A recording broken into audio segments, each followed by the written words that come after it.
So let's start. Let's start with an overview of the Gulf countries. Oman, United Arab Emirates, Saudi Arabia, Qatar, Bahrain, Kuwait, Iraq, and Iran are all countries on the coast of the Persian Gulf. Shadal Arab, a river coming from Tigris and Euphrates, flows into the Persian Gulf. These countries are very interested in receiving agricultural produce because the climate in the region is rather tough, and agriculture is a challenging activity in the region. However, the geographical position of the countries enables them to be actively involved in maritime trade.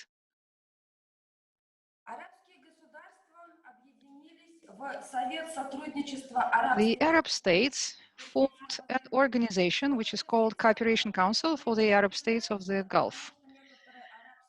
When we say the Gulf, we mean the Persian Gulf. However, we almost never use that word Persian. Usually in the Arab countries themselves, the word that applies to this reservoir is Arab Gulf.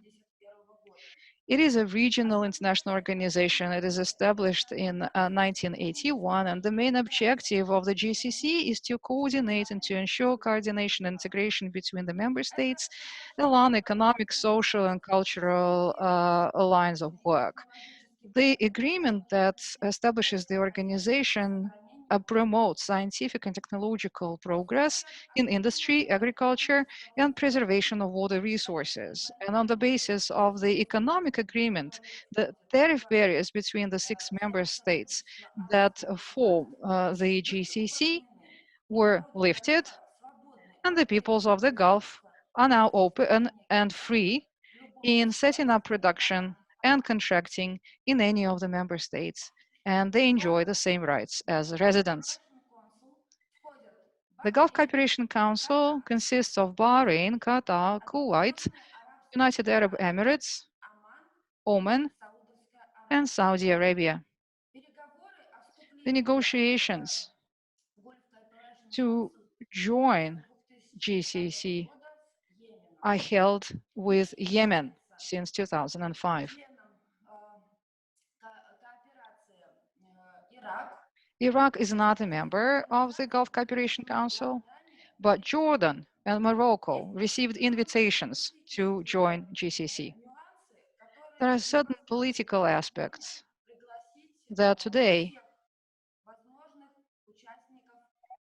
did not allow us to invite all members of the GCC to the webinar, but Kuwait can be used as a role model. It can be a good example, and we can learn from Kuwait about the requirements that this state sets to exported goods, and tomorrow we will hear a presentation from Saudi Arabia. It should be noted that in addition to the export of products, agricultural products, feed additives, and veterinary medicine products are also exported from Russia to the GCC. In the United Arab Emirates, there is an annual agricultural fair.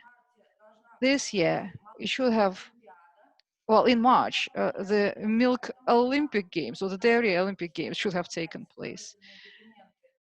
And we were already in the process of registering for the event when the pandemic prevented us from going there.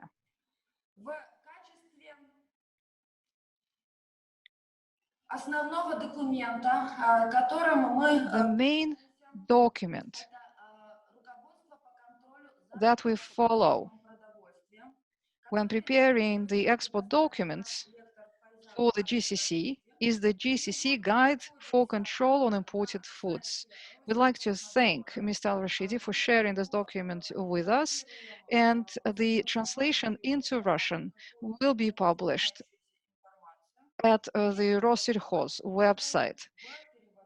So as soon as the translation is finalized, well, today you can use the English version, but as soon as the translation is finalized, we will share it with all the participants of the webinar and we'll publish it as well on the Rossельхознадзor website. This guide contains all the requirements, all the standards that the countries present to the imported agricultural products.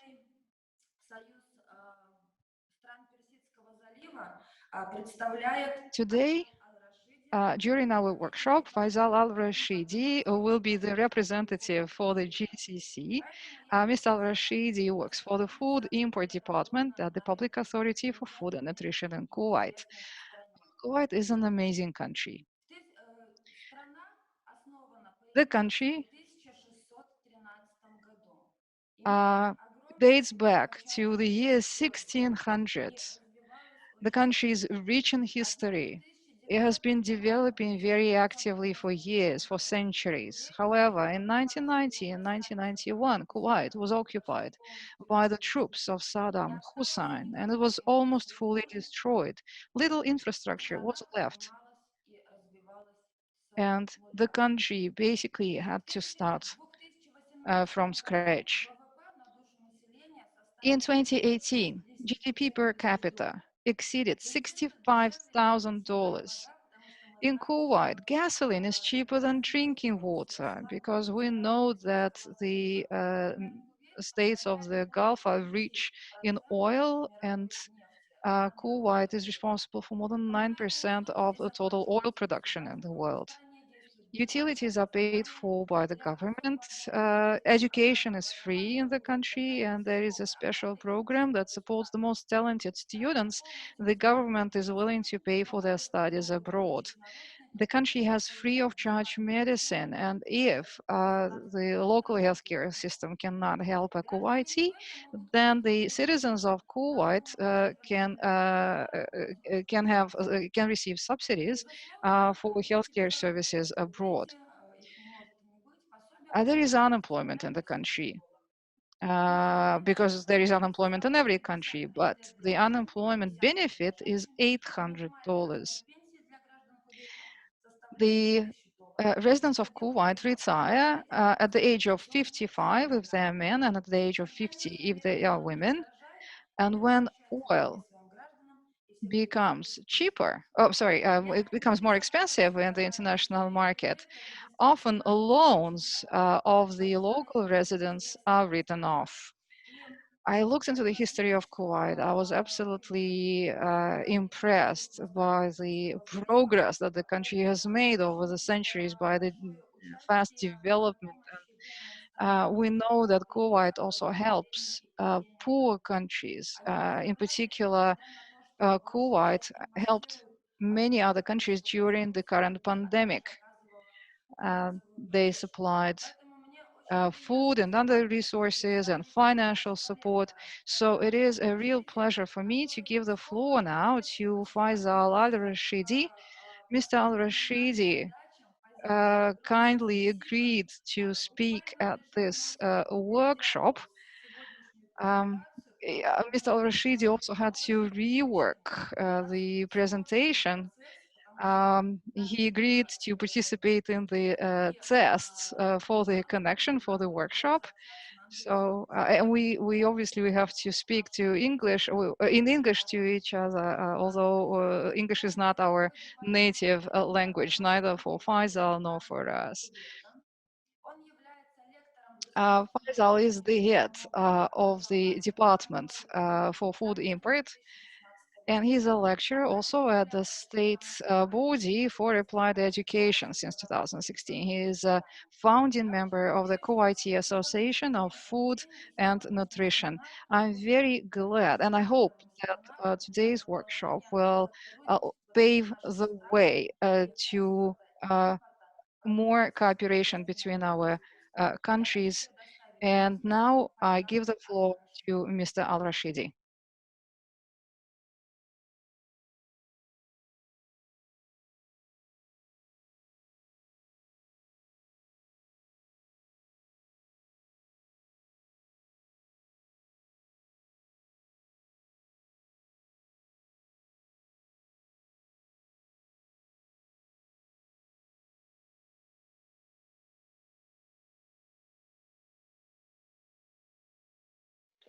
Good morning, everyone. Uh, First of all, my name is Faisal Al-Rashidi. I am the head of Sea and Air Borders Department. I worked in this department almost for 12 years. My voice is okay? Yes. Yes, Okay. everything's fine. Okay. And I've been working in this food import department for almost 12 years. Before I begin, I really would like to thank the coordinators, Ms. Svetlana and her group for organizing this seminar and to give us the opportunity to share our procedure, our work in Kuwait, and how do we deal with the import food shipments that come to Kuwait. So thank you for this organization. And I hope at the end to get the benefit out of this presentation. In this lecture, what I am trying to explain or deliver to you is how do we deal with the import shipment that come to Kuwait? What standard do we implement? What's the most mistake in the certificate? What's our requirement in the certificate? So I really want to give you an overview of how do we deal with the shipment. So the exporter in Russia, they know how Kuwait deal with these food shipment that comes to Kuwait. And what our inspectors in the border will deal with these shipments. And this, I hope it's gonna be helpful to not uh, stop any shipment that come from Russia. First of all, I'll just explain about the Food Regulatory Authority in Kuwait. Our authority is the Public Authority for Food and Nutrition. Kuwait government in 2013 established Public Authority for Food and Nutrition. You know, because before 2013, too many food-related departments used to be in different ministry. But after establishing the BAFN, Public Authority for Food and Nutrition, now all food-related departments became under the umbrella of the BAFN, the Public Authority for Food and Nutrition. And what's the main responsibility for our authority is to control the food in Kuwait. I mean local food and the imported food. And which department is responsible about the imported food is Food Import Department, which where I am working in. And as I said, the authority is responsible to make sure that all food business, trading, imported food, local food are fit for human consumption.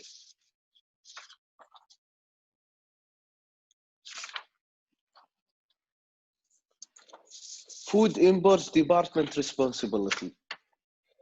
I can conclude our responsibility in my Food Import Department, two main points.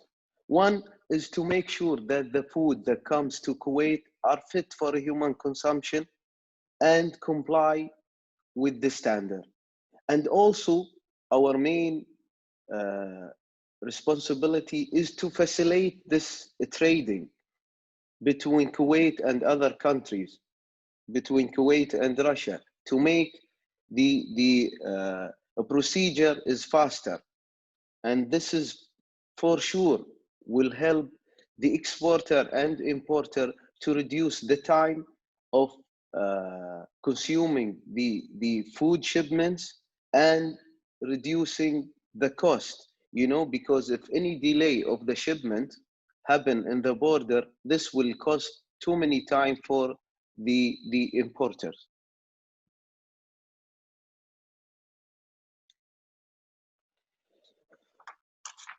What I'm trying to explain here is what the regulation that control our work here in the food imports department. Mainly 4 points.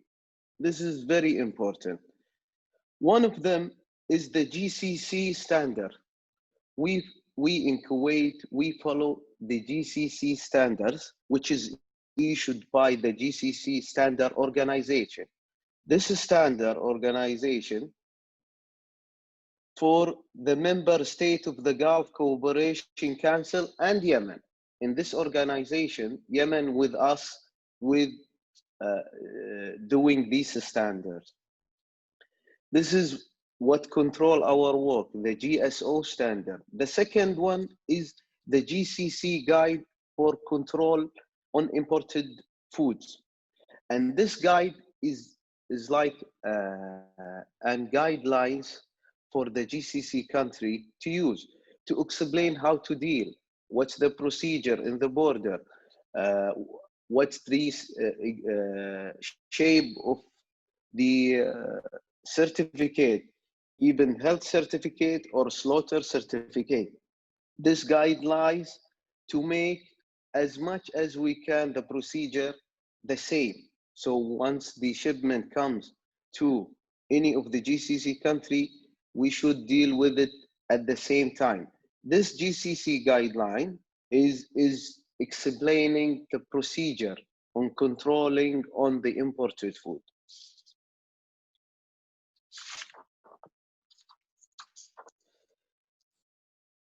Also, what control our job in the food import department is food import regulation in Kuwait. And this regulation established in 2017. I don't know if you have a copy, but I'll try to send it to the coordination if they can send it to you. These food import regulation will show the inspectors how to deal with the shipment, what's the documents requirement for any food shipments, and how to check what's the documentation requirements and how to deal with the shipment and taking sample to the lab.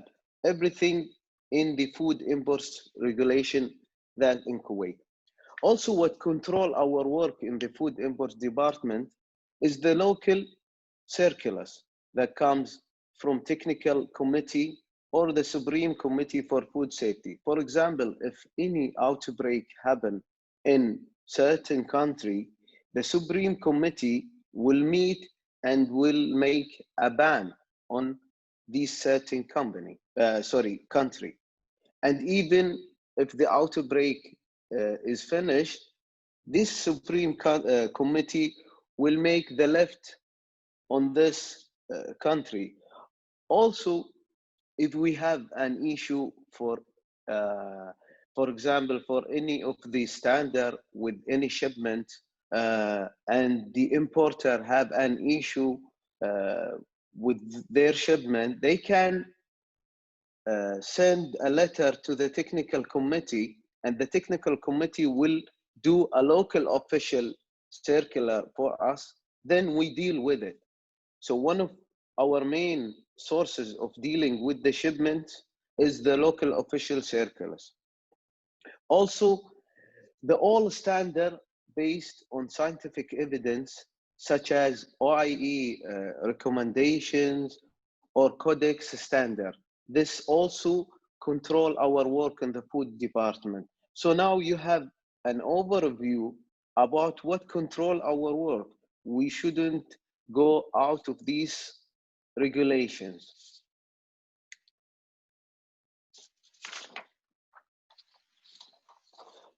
In this slide, the requirement documents that is mentioned in Kuwait, food import regulations in Kuwait, the one I just explained, 19/17, and even in the GCC guidelines. This requirement is that is required for any of the imported food shipments. I think what concern for you is the one I said, country of origin, like the packing list, the health certificate, the halal slaughter certificate, and so on. These I will explain in the next slide exactly what do we want exactly from these requirements. This is an example of a document that we want.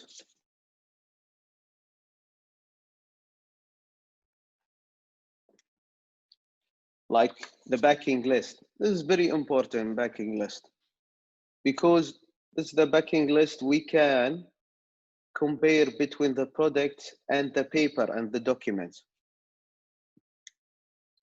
One of the main, I guess, requirement for us is the health certificate. Every shipment that comes to Kuwait must have the health certificate. What is the health certificate as it's described in the food import regulations in Kuwait and the GCC guidelines is official paper imply that the food is safe for human consumption and fit with the standard. What's requirement for this certificate is it must be original copy. The health certificate, it must be original copy. And after Corona, we accept electronic copy, but the component authority must give us a way to verify this certificate. Also, it must be issued by the component authority of the country of origin. In Russia, it must be authorized from the Federal Service for Veterinary and Phytosanitary Surveillance. This is an example of a chickpeas certificate that arrived to Kuwait. Also, the health certificate, to describe it easily, it has two main parts. One, to describe all the goods, the weight, the content, and the labeling. The second part is the health attestation. So the health attestation must be mentioned clearly that the food in this shipment fit for human consumption and comply with the standard. Here, if I say standard, it must be GSO standard or Codex or even the Russian standard, which is equivalent to our standard, GCC standard.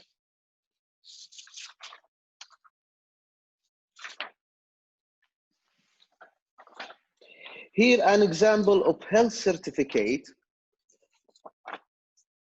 that we agreed.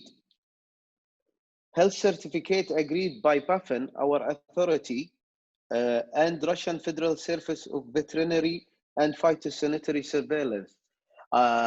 If I can remember, a group of experts from Russia, they came to visit us in Kuwait, and we had a great long meeting. And we did this in one meeting. We did all these health attestation. As you see, this health attestation, lots of health attestation. I know it's not clear, small letter, but we try to put everything related to animal disease in this certificate. So any meat and meat product shipment will comply with everything because of this health attestation. For example, we mentioned a health attestation about FMD disease. We tried to make sure that the the meat or meat product derived from animals originated from free from foot-and-mouth disease. And also we mentioned a clarification about BSE disease in this certificate. So this certificate, we had agreed between us and Russian Federation. So all the meat and meat shipment must come with this certificate. It's not important that the shape of the certificate, but the most important, the content of this certificate.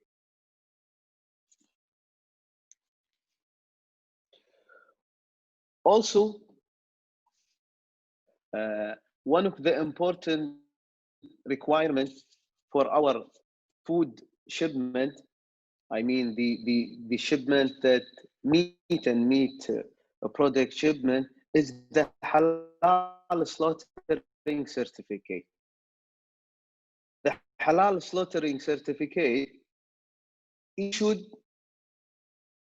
in the country of origin by Islamic agency, accredited by Kuwait. When I say accredited by Kuwait, I mean they must follow, when they issue this certificate, they must follow the GSO 2055/2, and it must be original copy, attesting that the animal has been slaughtered according with the rule of Islamic Sharia, according to the GSO 993. So in halal slaughter certificate, there is two main GSO standards. First, the GSO 2055/2, then the GSO 993. These GSO standards will explain how to make the certificate and how to slaughter the animal according to Islamic Sharia.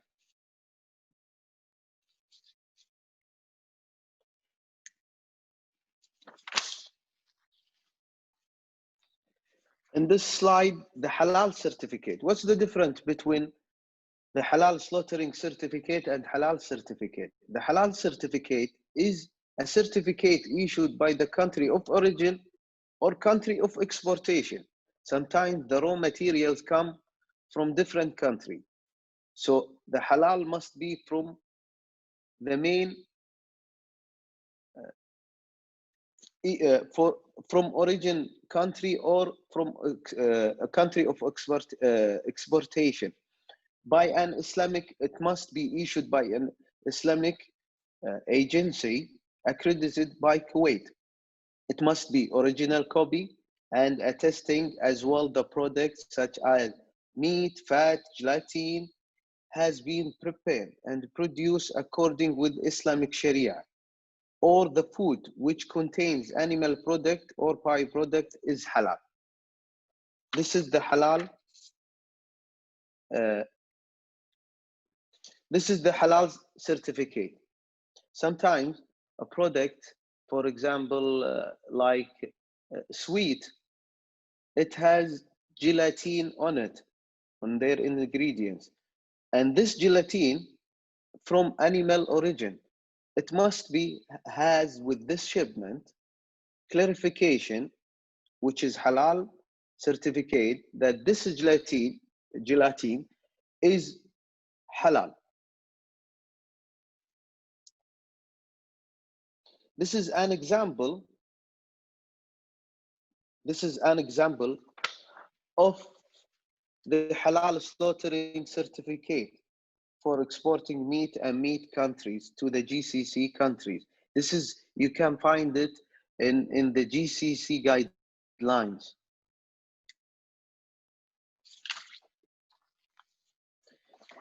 And this,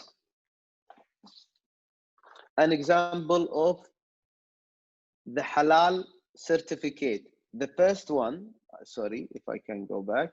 This is the halal slaughtering certificate, and this halal certificate. This is an example. You can find it in the guidelines in the GCC guidelines for controlling the food. Now, this is one of the question from your experts. What's the common mistake in the health certificate? I think it's very important question, and I tried to collect what the mistake we receive during dealing with all food import shipment, and what the inspectors, our inspector in the border, explain to us or deliver to us the mistakes. But I'll just, before I go to the common mistake, I just want to clarify about the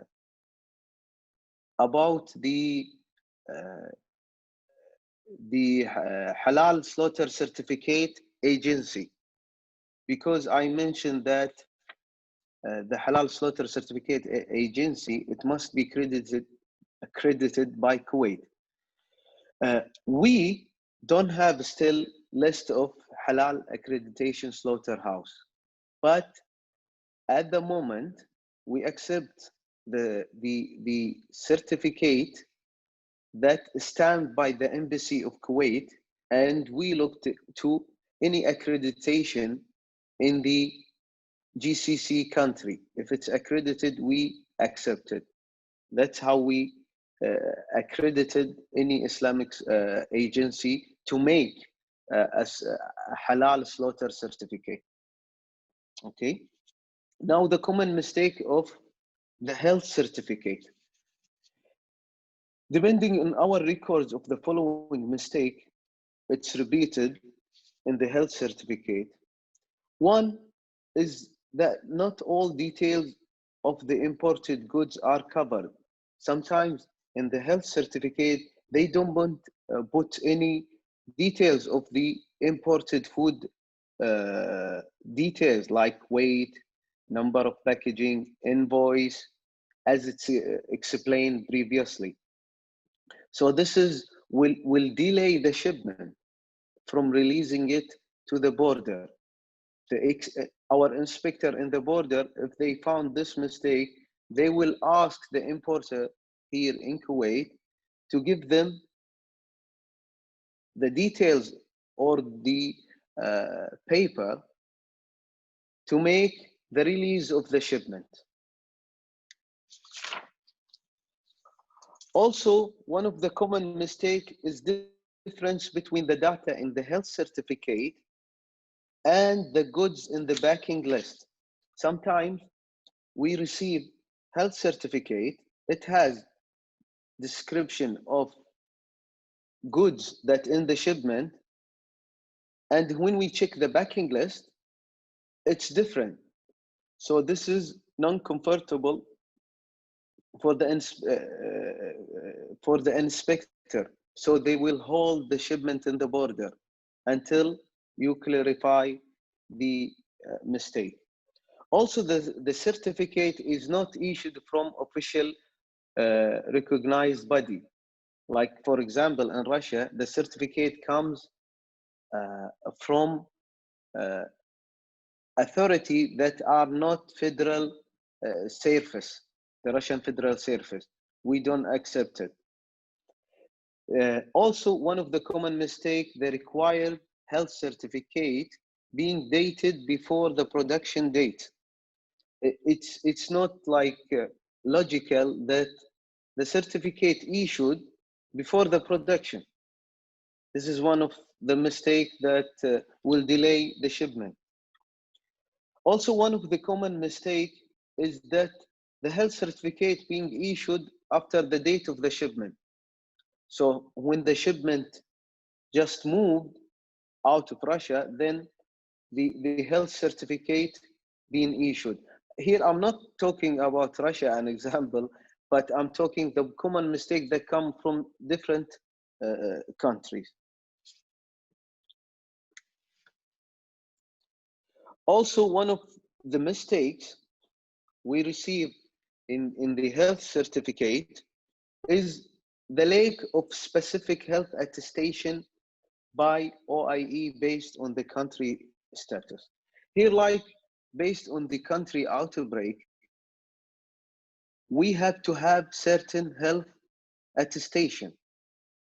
Like if any like for example, if certain country have FMD outbreak, we must have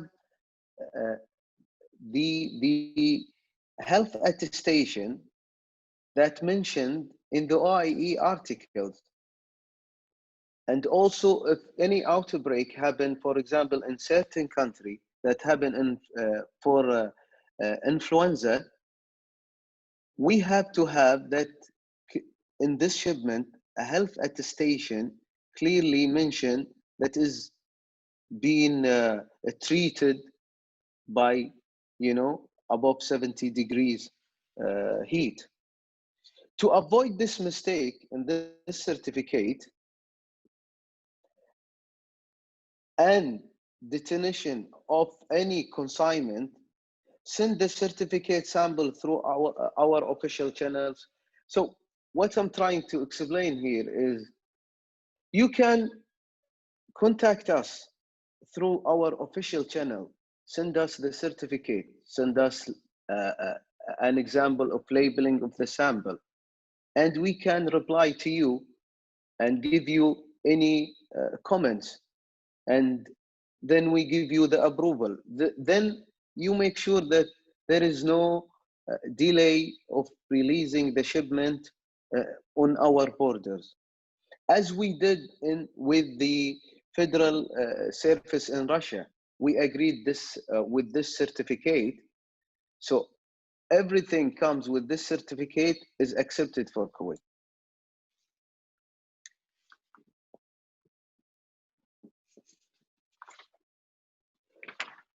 Also, the common mistake in halal certificate, first, the slaughter date is in month and year format, which is not acceptable in Kuwait.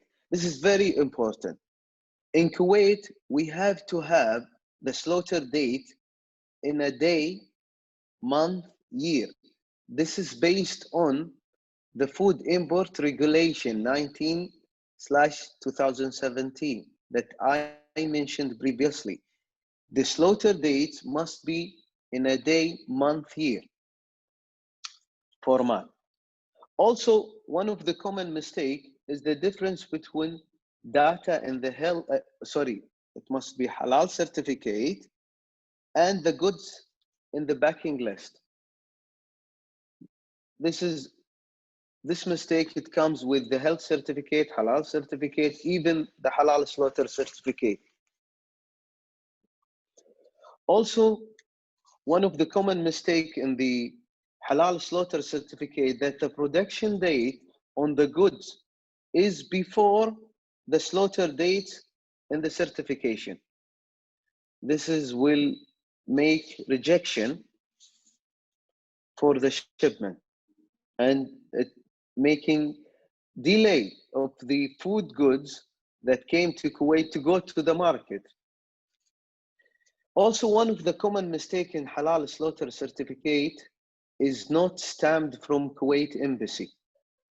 So that's what I mentioned previously, as we don't have yet the list of approved halal agency, we have, or we must have the stamp of the embassy of Kuwait. So sometimes the halal slaughter come to Kuwait and the shipment arrive to Kuwait and we don't have this stamping.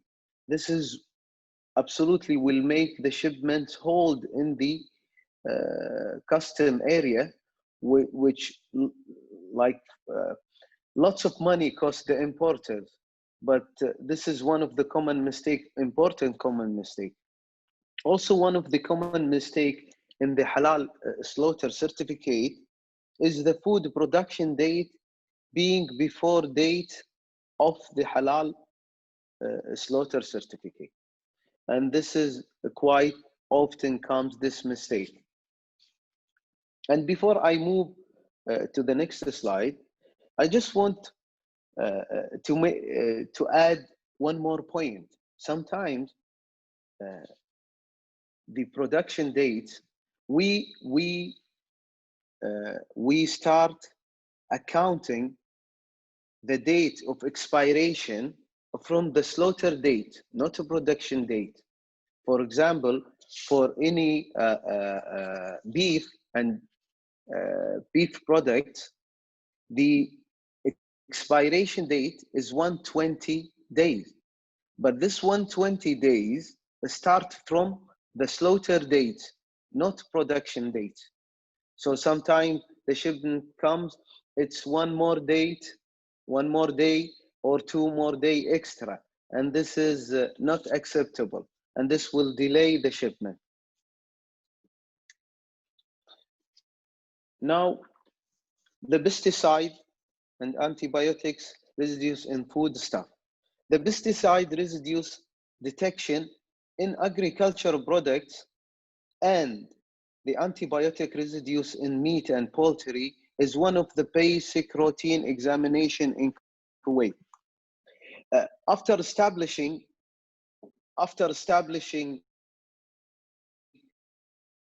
the Authority for Food and Nutrition, we did a program to make sure to focus on the pesticide testing. And we had lots of trouble with some countries with the high limits of residues of pesticide. Then we stopped, then we asked for more certification from this country or from these different countries. So Kuwait adopt GSO and Codex maximum residues limits for pesticide and extraneous maximum residues limits.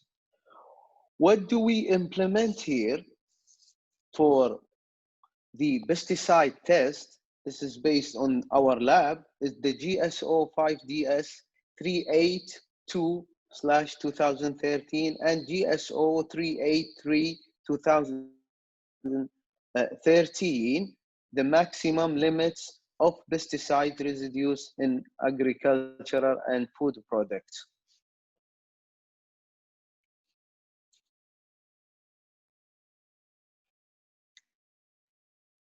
This is an example of the pesticide certification that came from, for example,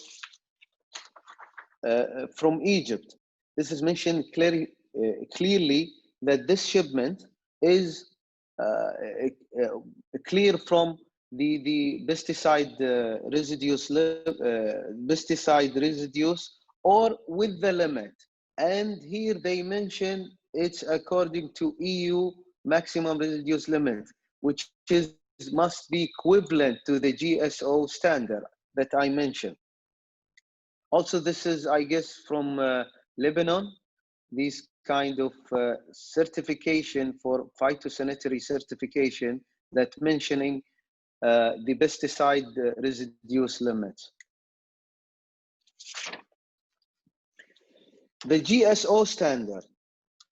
Here in the border, our inspectors, when the food import department, when the food import shipment received to Kuwait, our inspector, first of all, they will look to the paper, the document. Then they will comply this document with this shipment. Then they will check the product itself. When they do this, they follow up the GSO standard specification. First of all, they will check the specific product standard. For example, if you have any of kind of a sweet received to Kuwait, they will check the standard, whether the ingredients mentioned in the label is allowed to be added in this certain product. Also, our inspector on the border applied the GSO 9 2013, which is the labeling of a pre-packaged food stuff. This is very important GSO standard. This is talking about how to make the label of any food product. So our inspector in the border, they will check based on this standard. And this standard, the labeling must be in Arabic or English, beside with the native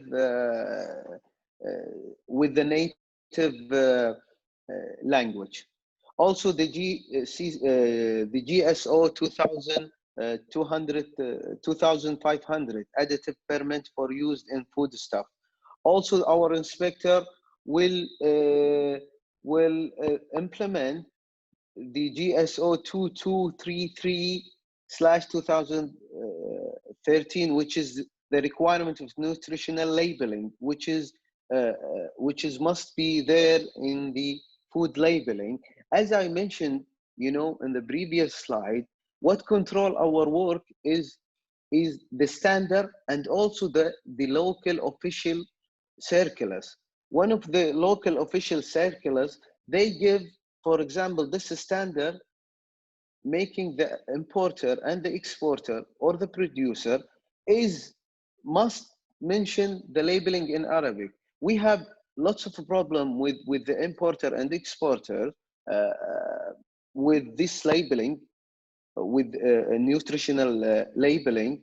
Then our technical committee give more time to the importer to manage this with the exporter to deal with this, and we give more time until end of the last May. But with this Corona pandemic, we give more time. So if the labeling of a nutritional fact not in Arabic, now we give permission until the importer deal with the exporter to manage this labeling.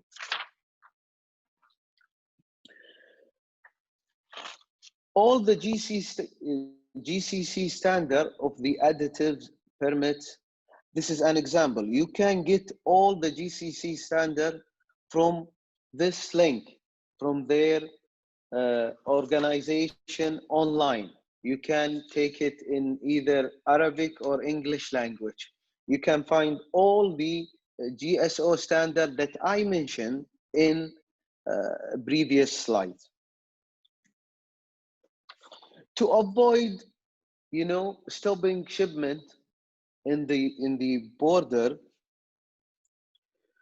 where a consignment of food is found to be non-compliant with GCC requirement, the component authority, which is us, represented by our inspector in the border, will make reserve notification in this shipment, because it's not comply with any of the standard or certain standard.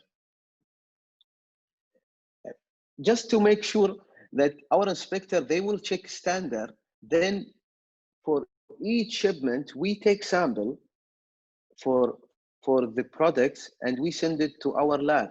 Our lab, they will check, they will do the test, microbiological test and chemical test, and also they will check the standard.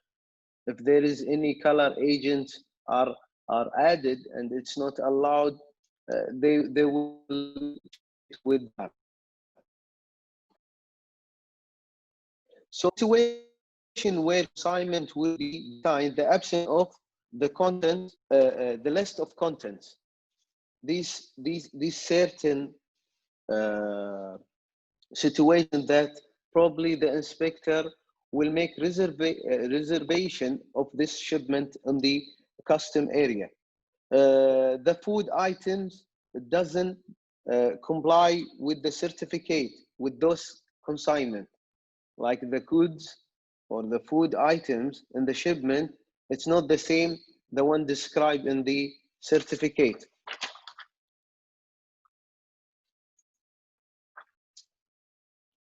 Also, the absence of original copy. The requirement also, the required health certificate being dated before the production date, as I mentioned previously. The health certificate being issued after the date of shipment. The food production date being before date of the halal slaughter certificate. These, the common mistake I just mentioned, this will lead to reserve notification for the shipment and holding it in the custom area. Also, the absence of the original copy of halal slaughter certificate. This is very important. If the halal slaughter certificate or the halal certificate, it's not with the shipment, or if it has any mistake, we will not let the shipment goes to the market. And this is not quite comfortable for the importer. And probably they will contact you, the exporter, to give them the right documentation.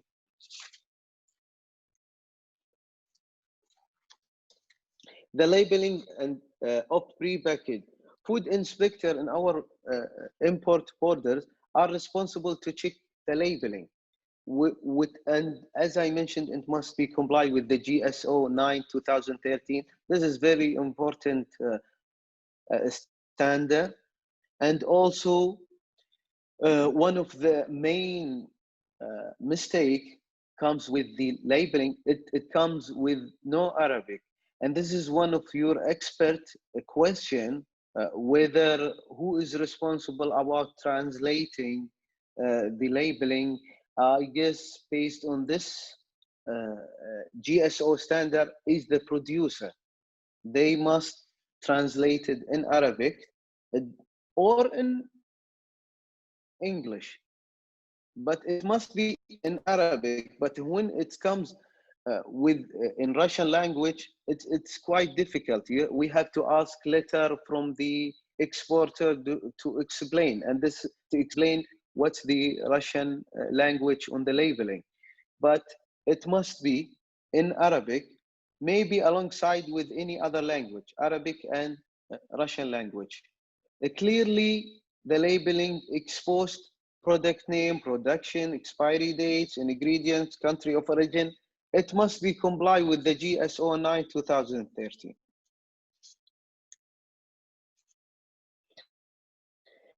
Checking allowed food additives and making sure it applied with the GSO standard 2500 additives permit for use in the food. This is very important also GSO standard, because we have lots of problem when the lab, we take samples from products and take them to the lab. The lab will find, a color agency or any additive items, and it's not mentioned in the labeling. Or maybe there is items added and it's not allowed to be added in this certain product. So it's very important to check this standard. Checking the nutritional facts comply with the GSO 2233. This is very important for the requirement of nutritional labeling, which is compulsory, but we hold this for now, but it's going to be compulsory, I guess, after October of this year.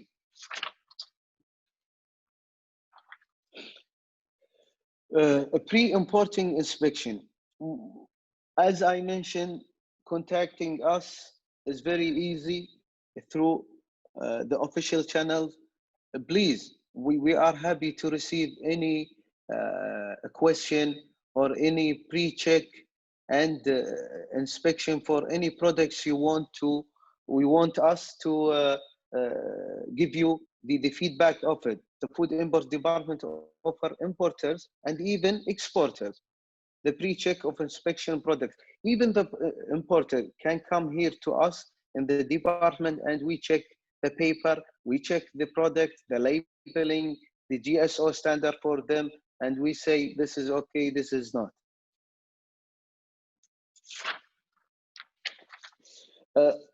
Kuwait food imports. Okay, this is one of the questions that expert ask us through the email. I guess Kuwait is very uh, very more than like 90% of our food is food imported in Kuwait.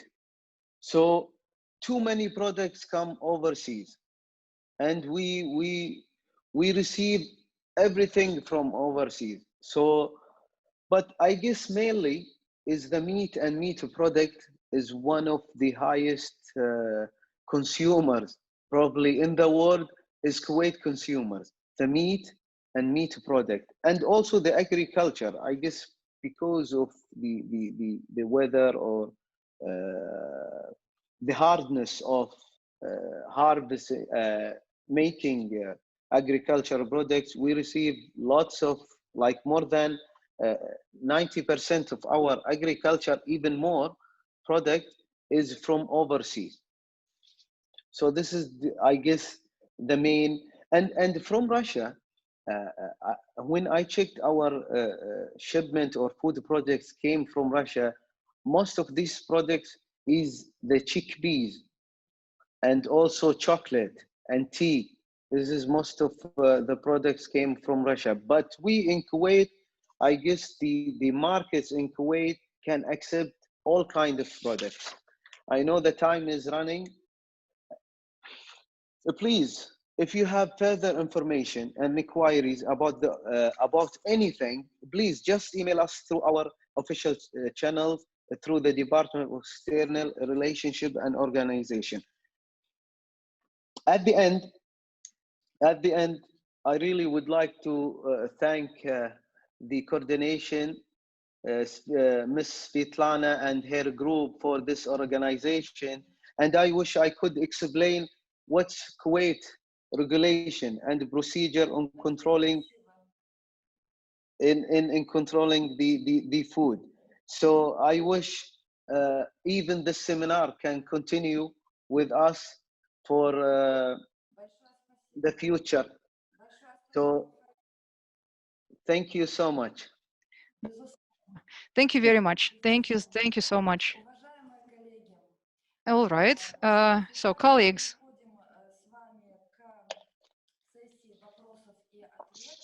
now let's see if we have any questions. I don't see any questions in the chat, at least.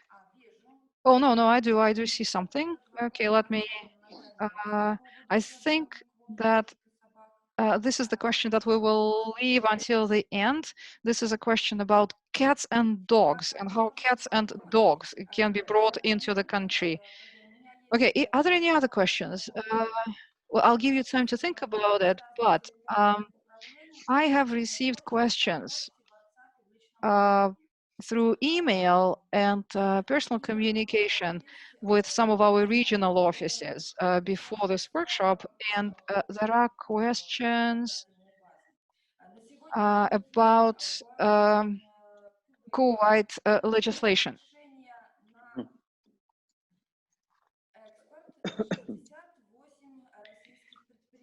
There are 68 Russian companies that received a permit to export to Kuwait. The list of those companies, 68 companies, can be found at Rossельхознадзор website. The question is, does Kuwait run checks on every potential exporter, or are these checks performed by the Russian authority? What I understand from the question is, do we check all the shipment of food that comes to Kuwait? Yes. Not shipments, the companies themselves. No, the companies, the exporters. Okay. The exporter. No, we have agreed not for the certain time, but we have agreed between the federal Russian service that they have this certificate we accept between each other. So the federal service, our represented representative in Russia to check this company for this certain time.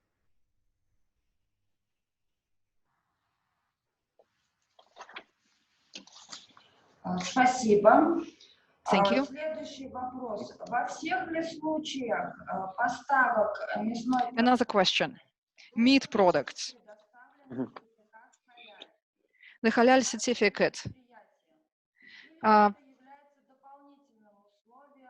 Is this a mandatory document, or is it an optional document to be presented for meat products? Every shipment should come, if it's a shipment of meat products, it should come with a halal certificate? Yes, this is one of the most important documents for us, that the halal slaughter certificate. It must be come with all shipment that come to Kuwait with, I mean, meat and meat shipment. This is based on the GSO standard, based on the Food Import Regulation 19/2017. And as I mentioned, must be original copy and stamped from the Kuwait embassy.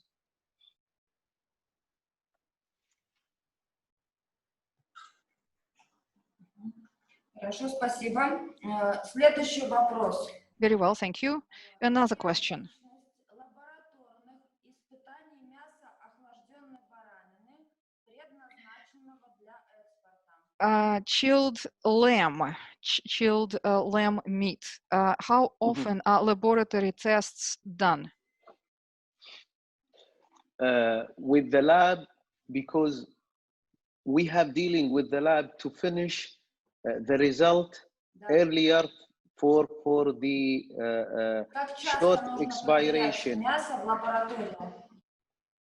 For the short expiration. So I think maximum 2 or 3 days, I guess. This is maximum.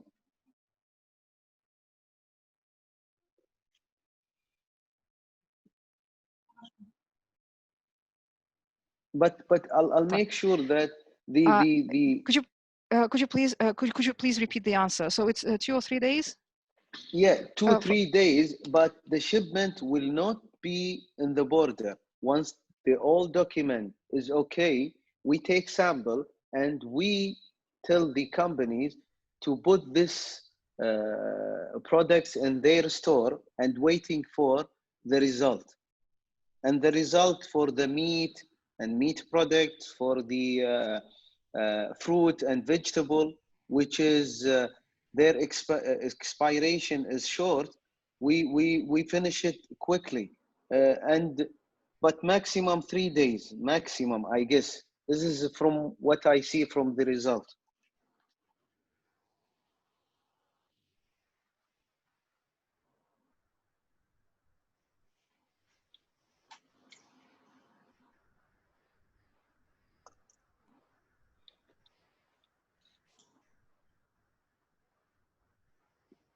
А как часто нужно проводить исследования? And how often are the tests done? Every time with every shipment? Yes. We do for test for all shipments. We planning, to make a based risk assessment management system in the future. So not all the shipment will be tested. It's based on their high risk of the product. In the future, we will, I guess, implement this. So, for example, if we have a product from Russia and we test it, and the result comes okay, then the few shipments will not be tested, will be released directly based on the previous lab test. This is in the future, but for the meantime, we do test all the shipment, and I guess it doesn't take lots of time, but sometimes, we have high season, the products come to Kuwait very high, which is before Ramadan. Each year before Ramadan, lots of products come to Kuwait, and this probably will delay the shipment. But our lab will like they in these high season they work overtime to finish quickly. So I guess will not exceed more than 1 week, maybe.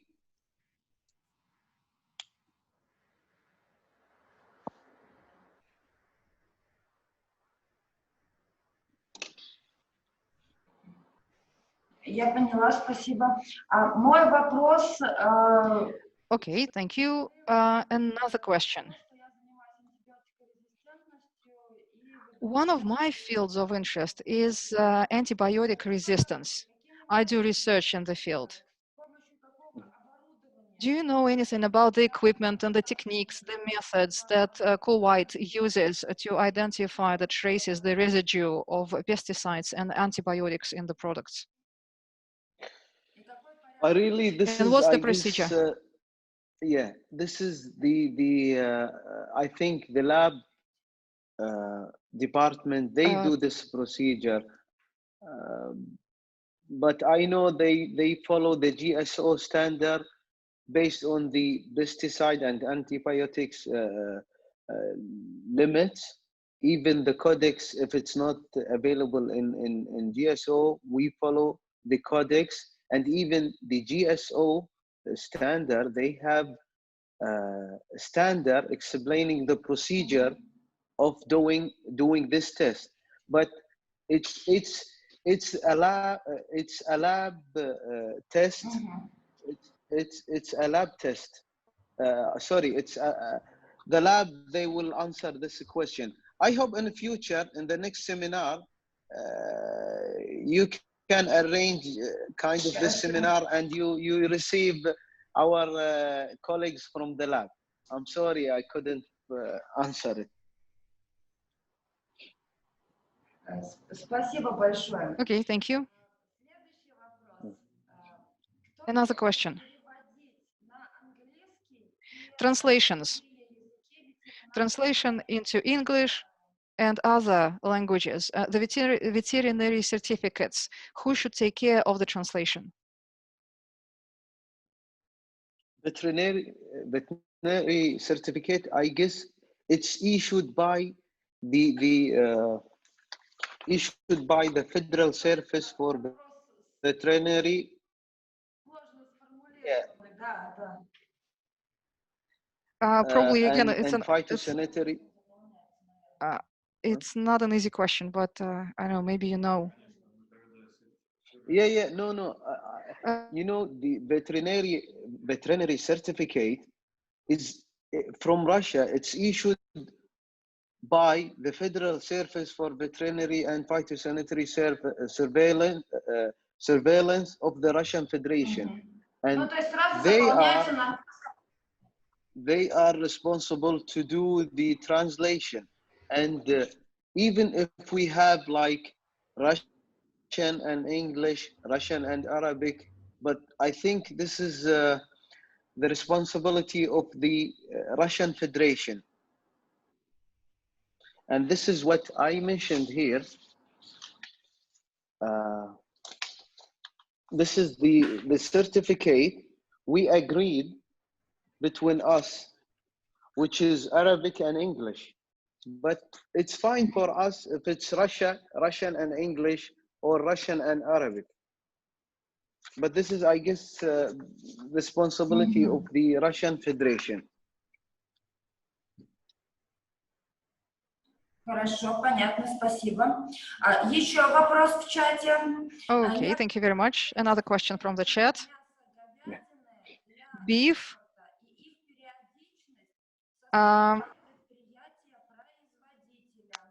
Okay, what should the producer of beef do in terms of lab tests? It's a question that comes from the chat. The question is about beef producers, those who want to export to Kuwait, how often they should perform lab tests in their own country, at their own facilities, and what kind of tests they should be. You know, I guess the test you do, it's based on your productions. But for us, it's what's the official channel between the producer, and us is the Russian Federation. And when the Russian Federation in the certificate saying this product is fit for human consumption and comply with the standard, this means the producer, they do, I don't know the check if you mean every day or any batch, every batch production. But we in Kuwait, in our lab, when we send the lamb to the lab, they will check the microbiological test. They will check the chemical, they will do the chemical test. And also they will do the GSO standard check. So about the antibiotics and etc. But what the how many tests you have to do in the lab, I guess this is in your factory is between you and the Russian Federation that we agreed that is representing the all food product or meat and meat product that comes to Kuwait.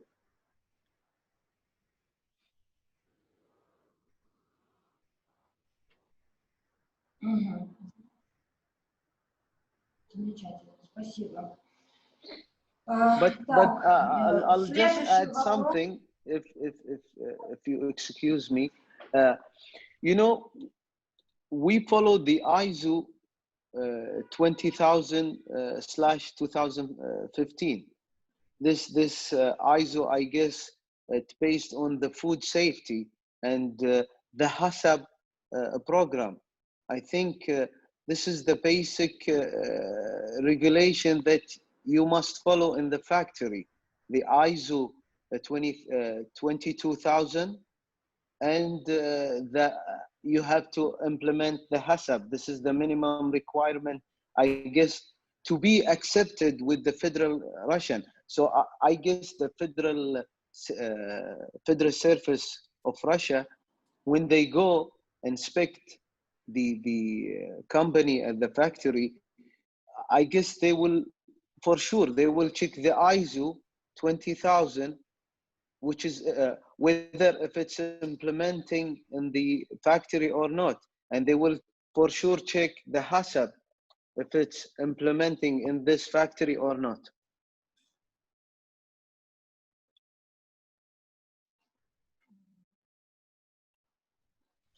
Спасибо большое. Thank you very much. Кошек и собак. So, okay, a question from the chat about cats and dogs.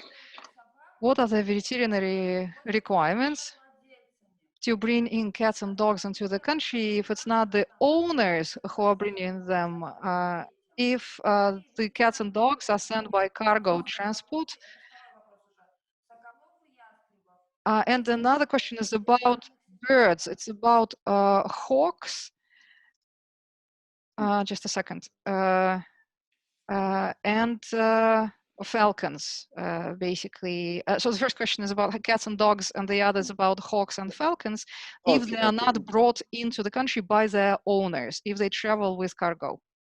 The public authority for food and nutrition in Kuwait are responsible about the meat product only, but the live animals like cat and falcons is belong to the public authority for agriculture and fish, I guess, in Kuwait. So it's another authority. We are responsible about the meat and meat product, not live animals.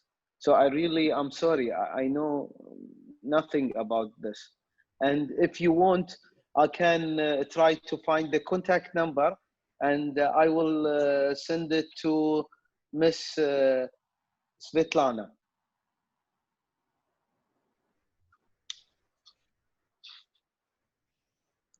Спасибо большое. Okay, thank you very much.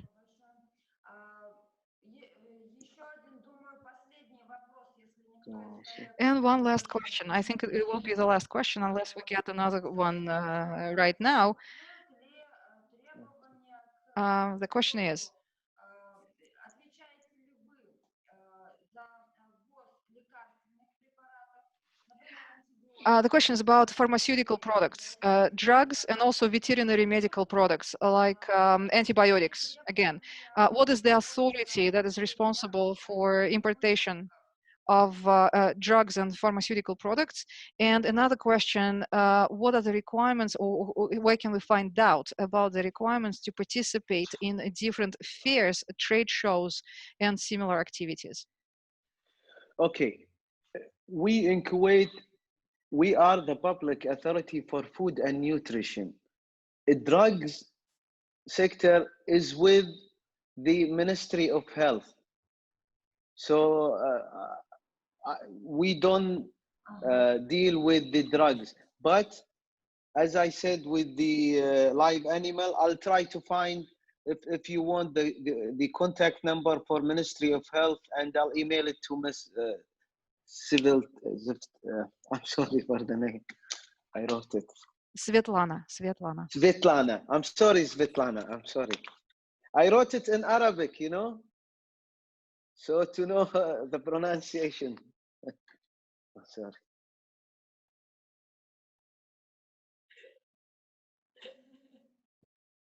I really apologize.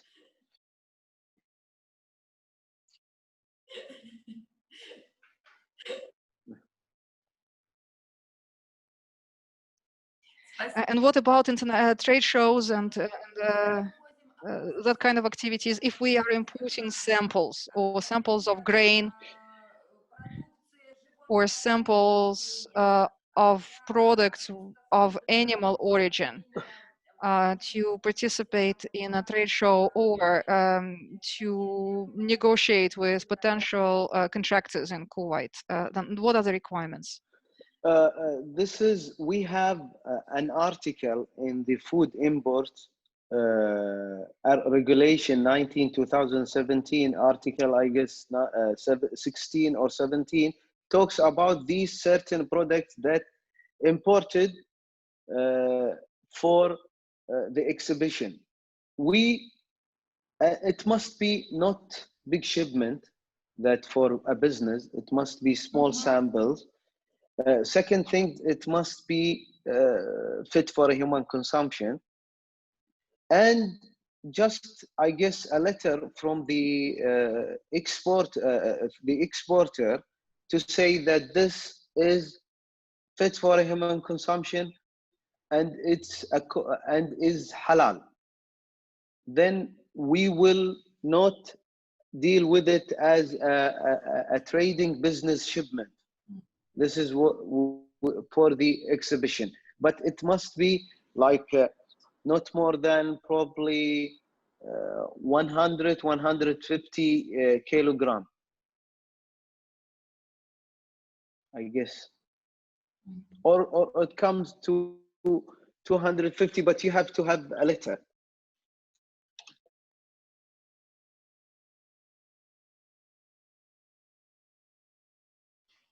What I mean letter is when you like deal with the importer here, just send them official letter from you that it's halal product, and we want this product for the exhibition only.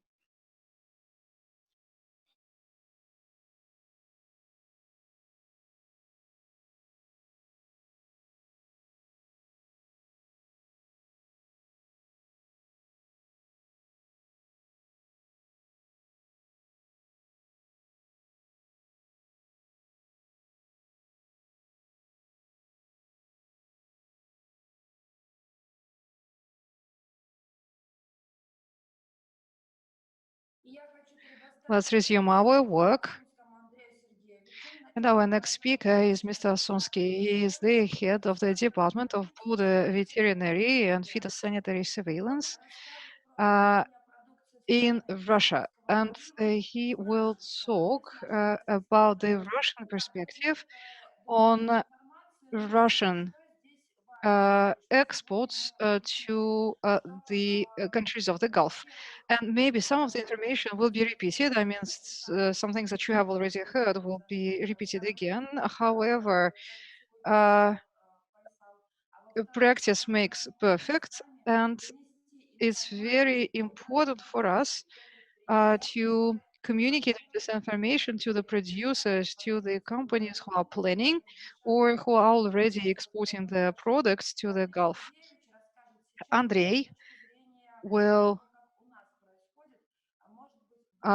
talk about the Russian perspective. Like I said, we don't have much of the cargo flow between Russia and Kuwait. However, there are other countries in the region, and we've gained some experience through our cooperation with those countries.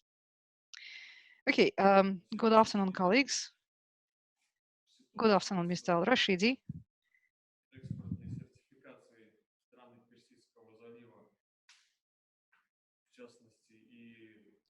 The certification of exports to the Gulf and also to, well, other countries, certification of export in general, means that the producer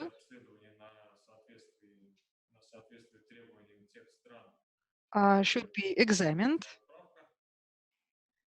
for the producer's compliance with the requirements of the intended countries of export,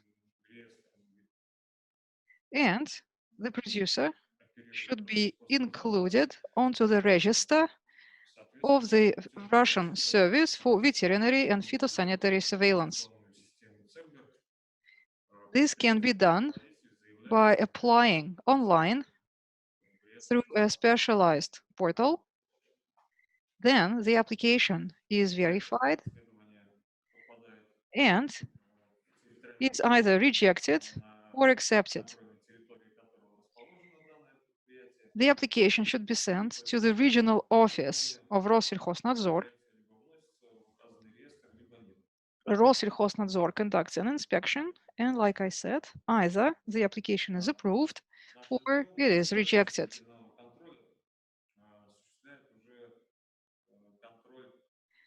I work in the border control department, and our department starts communicating with the producer after the producer was already included onto the register and is ready to send the cargo.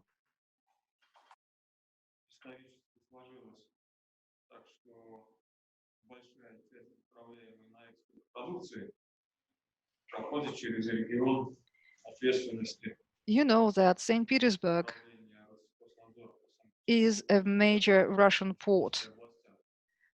Значит, с продукцией большинства предприятий Российской Федерации, да, которые экспортируют, So once again, наши сотрудники сталкиваются тогда, когда usually Russian exporters have to deal with our department when their products come to the port of St. Petersburg, and those producers, those exporters, they have to provide us with a certain set of documents. Among the documents, we have various veterinary and phytosanitary certificates. These certificates have to be issued by an authorized office in the relevant Russian region. Among the documents, there should be lab test results, and at our department, we will check the documents, we will match the information in the documents. We will also check the compliance of the data to the Russian standards, and then we would use another information system that we call Mercury in order to trace the origin of the product, because some products have multiple ingredients, other products are produced out of livestock, for instance. So there is a system that enables us to trace the product all the way to its original feedstock. Мы принимаем только оформленный государственными ветеринарными врачами данный We продукт. only accept Указано в регламенте осуществления documents issued by government authorities, граничного ветеринарного контроля. Данный регламент such as customs authorities or veterinary service. There is a special regulation that is approved by the Ministry of Healthcare, the Ministry of Agriculture, and the Customs Service. It's a joint regulation that again determines the list of required documents and the content of those documents.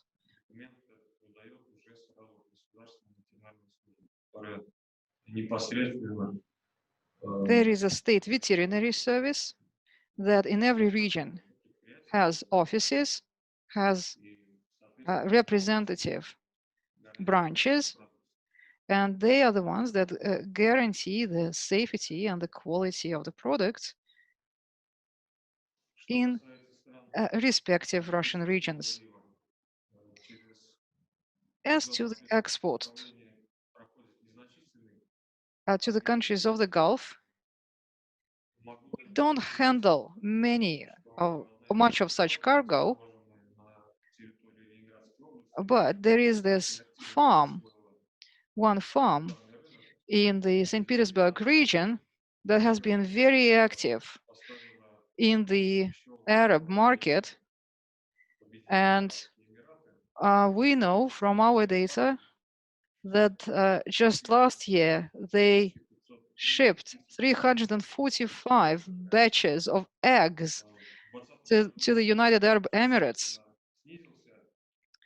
In 2020, obviously, the turnover of cargo went down because of the pandemic. Maybe there were other factors at play as well. We don't know yet, but we still see some deliveries of eggs to the United Arab Emirates in 2020. Vaccines, veterinary vaccines, another popular item. Poultry as well. There are shipments of poultry to that region. Again, the numbers may not look very impressive right now, but perhaps it's because it's because the statistics for our region, and there are other gateways to the world in Russia apart from St. Petersburg, and we think that more cargo could be going towards that region through other gateways. You know that Россельхознадзор, the Russian Service for Veterinary and Phytosanitary Surveillance, one of its functions is to promote trade between countries. Again, you can find information about our trade flows with different countries on Россельхознадзor website. We have just learned that the requirements in the countries of the Gulf are harmonized through the GSO standards, and you can find additional information about individual countries at the Россельхознадзor website. Right now, we are looking at a screenshot from the site. You can see here examples, samples of certificates. You can find out other relevant data. We too use this information as employees of Россельхознадзор.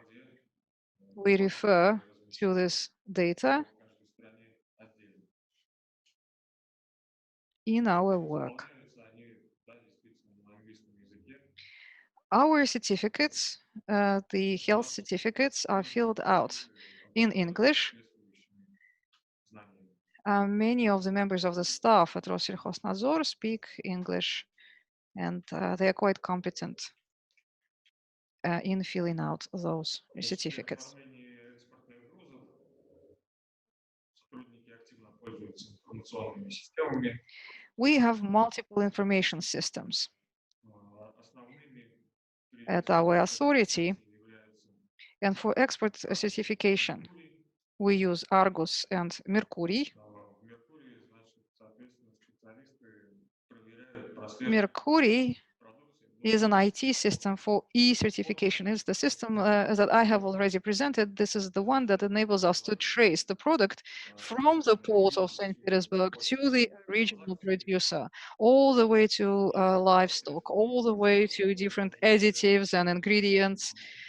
So we can see both the exporter and all the various producers that could have been involved in making that product. We also have the data on any go-betweens, any trade organizations that might have been between the producer and the exporter. So we can see the whole chain, and we can make sure this way that there were no substitutes on the way and that the products are really produced by the companies that were included onto the Rossельхознадзor register by the authorized and supervised entities. Это не касается стран Персидского залива, потому что And speaking generally, not with as applied to GCC countries, but in general terms, цепочка, которую нужно there are some она минимальна. То есть есть только common mistakes and problems in the process. Obviously, if the producer deals directly with the customer, for us it is the easiest way. We see the farm and we see the, say, importer. But it's not always that simple. нарушениями мы выявляли, что And цепочка прослеживаемости during export and import происходит transactions, на sometimes we would encounter this disruption of the traceability chain. We would see, say, that a product was sold to one company but came to the port under a different exporter's name. And we don't know where those products were in between. Usually, it's a technical mistake. Usually, it's because the accounting systems are not fully integrated between the farmer, between the producer, and our IT systems. And if we come across such a technical issue, then we would alert the producer to this mistake, and we will insist that the producer addresses that deficiency.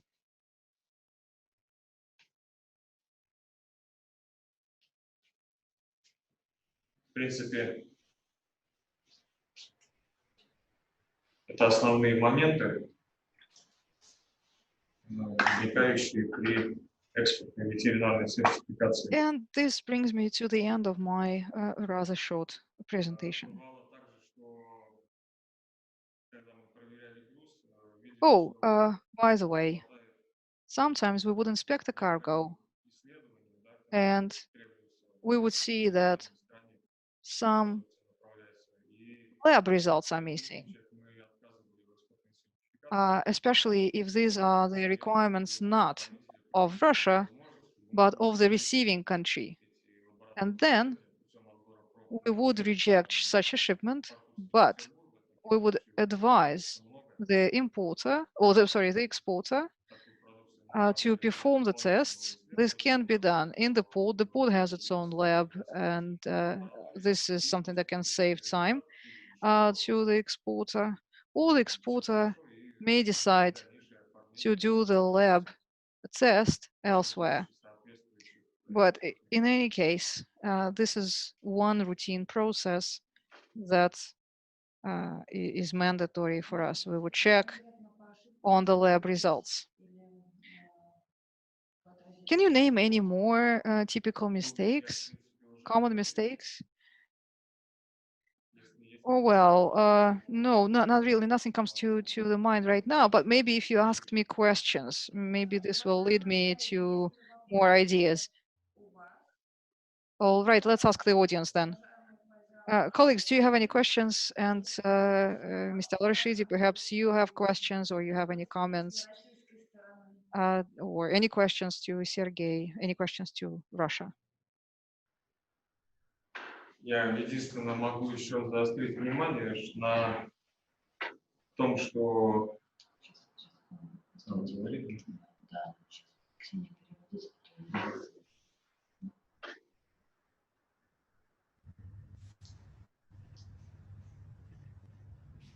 Ксения, кто-нибудь спрашивает? Нет? Хорошо, тогда, Андрей Сергеевич, вам слово еще раз. Я хочу дополнительно Yes, отметить, I was just thinking. периодически на территории, в том числе Российской Федерации, да и любой вообще страны, могут возникать вспышки по различным заболеваниям. I was thinking about Или африканская чума свиней, не дай бог. outbursts of different animal diseases. С которыми у нас присутствует оборот контрольных товаров, могут воздействовать And ограничения на ввоз в связи с if there is a pig plague or I don't know, something similar, then the countries would impose bans or limitations on the importation or exportation of products. We have a resource, we have a database, a tool that allows us to investigate the route that the products are taking, and we'll be able to see whether en route the product is going to pass. It doesn't necessarily originate from those countries, but it may be passing on the way through countries where there is an outbreak. And then we'll be able to change that route to make the products safer, or we'll be suggesting ways on how to minimize the risks for that product. Thank you.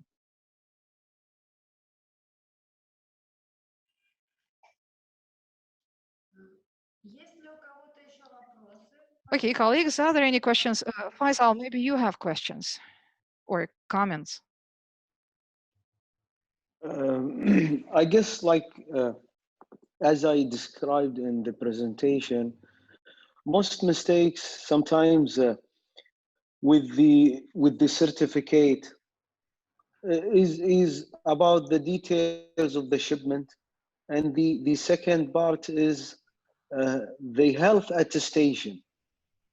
And I guess in Kuwait we represent the federal service of veterinary and phytosanitary to accept the meat and meat products certificate from them. So most mistakes, as I described, like it has different from the production the products when it comes to the border. It's quite different with the health certificate, and sometimes the slaughter certificate, the slaughter dates are different from the labeling. So the producer have to make sure that the labeling of the product are the same as the certificate. This is like to make sure. About the health attestation, I guess it's clear with the Russian Federation, between us and the Russian Federation, they will lead the company how to put the health attestation.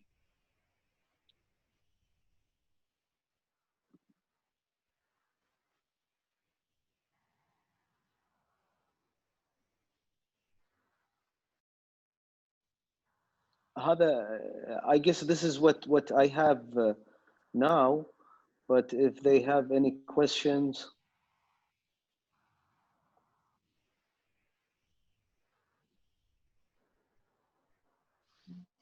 Спасибо. Файзал... Хорошо. У нас есть вопрос. Я предлагаю, да, озвучиваю для всех, что предпринимать... Okay, thank you very much, Faisal. There is a general question.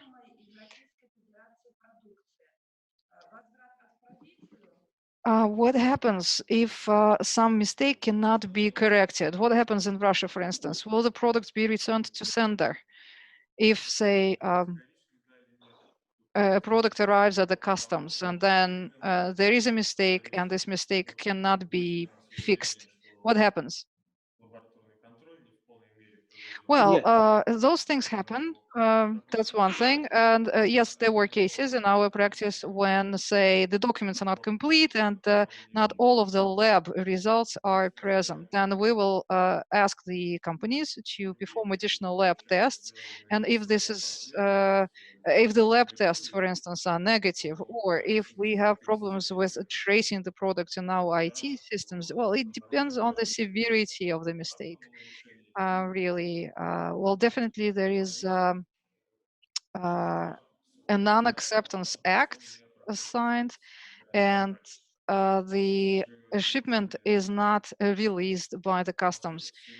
It is returned to sender, be it a domestic company who wants to export, be it an imported product. If the products are found to be unsafe, then there is a federal law number 129, and the products cannot be sometimes even returned to sender. They are incinerated or they are somehow disposed of. Faisal, what happens in Kuwait? So if on the border there is, you stop a shipment and you can't release it, you can't accept it, what happens? As my colleagues, I guess he described.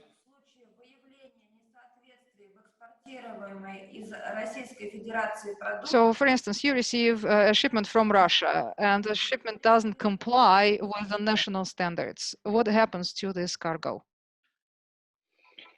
Yes, I think my colleagues, he described it clearly. Depend about the mistake with this shipment. If we can fix this standard, like if the standard of the labeling, we give chance the importers to change the label in Kuwait, okay, to make it comply with the GSO standard. If there is a mistake in the health certificate, we hold the shipment until the importers will contact the exporter to give us to send us the correction letter or the new health certificate. But I want to notice something, that the halal slaughter certificate must be original copy. So if any mistake happen, the importers will contact the exporter saying this certificate has mistake. So you have to clarify it, and this probably take time. So here, if you have electronic copy of health certificate and you give us the ability to verify them, this would make it easier.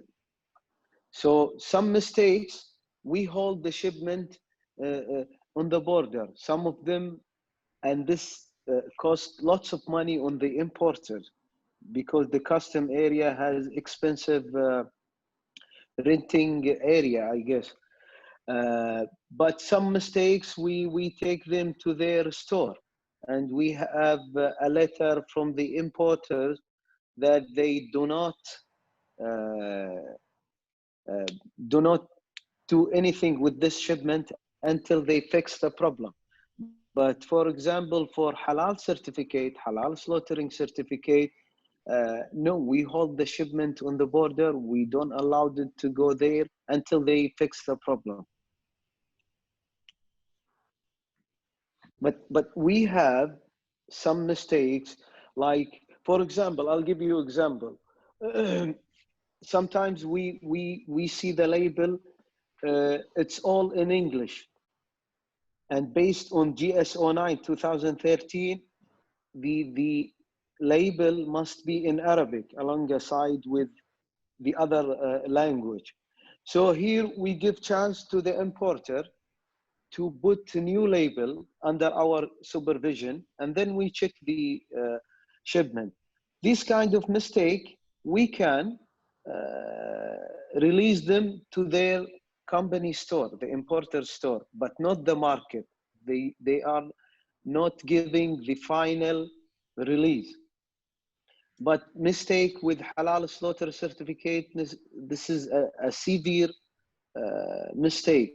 We hold the shipment on the border until they fix the mistake. But what what I really want to uh, make it clear is we welcome any contact before any shipment goes to Kuwait.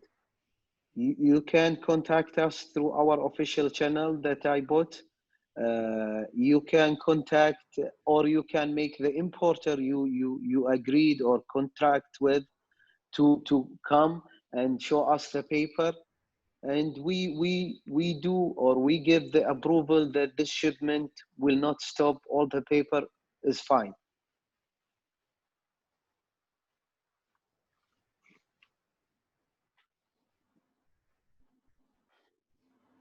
Большое спасибо.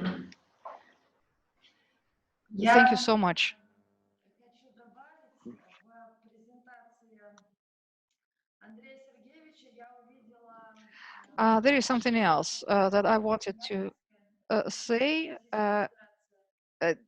In the last presentation, Andrei spoke about one of the Russian egg producers, Sinyavinskaya, that ships eggs to different countries of the Gulf, but not to Kuwait for some reason. But this is a very well-known brand in Russia. They have big production. They are fully compliant with the best international practices. They have the permit to export to more than 50 countries of the world. And I think that this is at least one positive takeaway from this workshop. We should ask this St. Petersburg company to consider Kuwait as its next destination.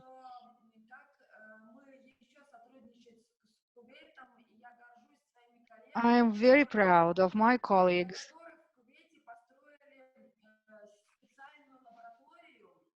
a special lab was built in Kuwait for the transplant of embryos of sheep, very expensive sheep, and